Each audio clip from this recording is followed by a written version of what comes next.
Good evening. This is Rabbit Daddy back with you. I'm gonna be setting some traps tonight, and I'm gonna go through the motions of showing you how to do that. I trap on my place. Normally, I catch 6 to 9 fox and coyote combination during the year's time. It's very easy. You spend a little money on getting your traps. I buy just the basic leg hole traps with 2 calls on them, and they're very easy to set. And I'm gonna show you how to set them and what I do in terms of trying to catch them. So the first thing you do is you want to pick out your location. Right now I'm at an intersection of some roads on kind of a hill. It'd be a natural throughway for coyotes or other predators to come through here. And up on the hill will prevent them from the water getting waterlogged or anything if you get some rain. And also helps the scent get out into the air. So I picked out my location right here. I got my kneeling pad down, and I'm gonna put my trap up against the straw there and kind of use that as a natural background. So the first step in the process is putting your kneeling pad down. That way you can kneel on the ground and not make any scent. You can see my kneeling pad there. And I got all my tools laid out. I got my trap right there, my hammer, and this pipe right here, pole, is what you set your traps with. My spade right here, and also right here is a sifting pan. I've already put dirt in it where I dug my hole.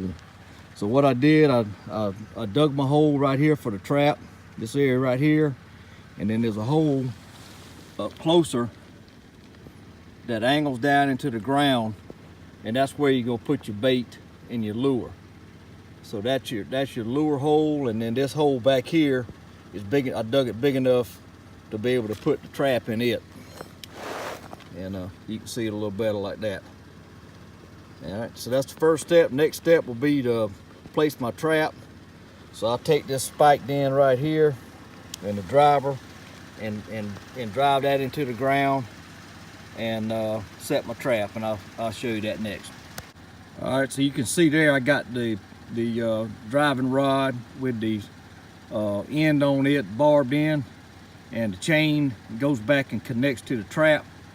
And once you drive this in the ground, you pull up on the chain, and it sets that end in the ground there where it won't come out.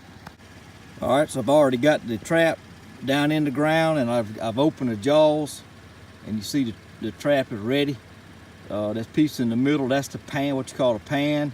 It's got a trigger arm on it, and once the predator steps on that pan, that'll fire the trap and catch him on the leg.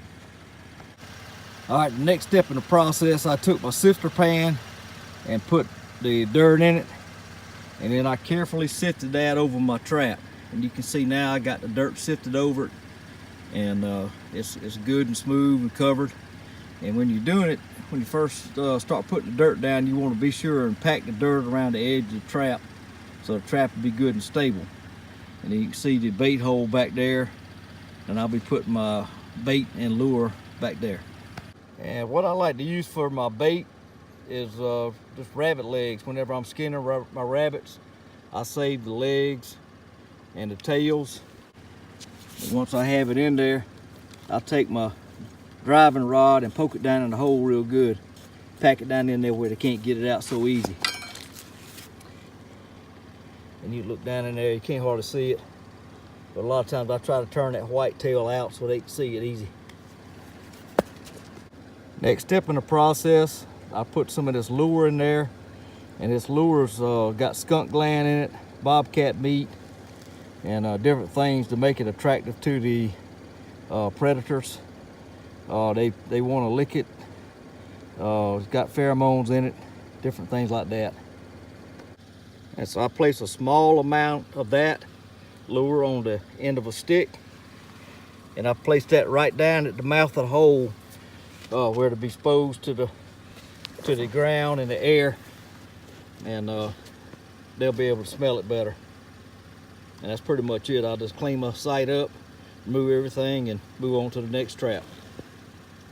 Then lastly, what I do once I get all my sight cleaned up, I usually get me some sticks, and put at the edges of the hole.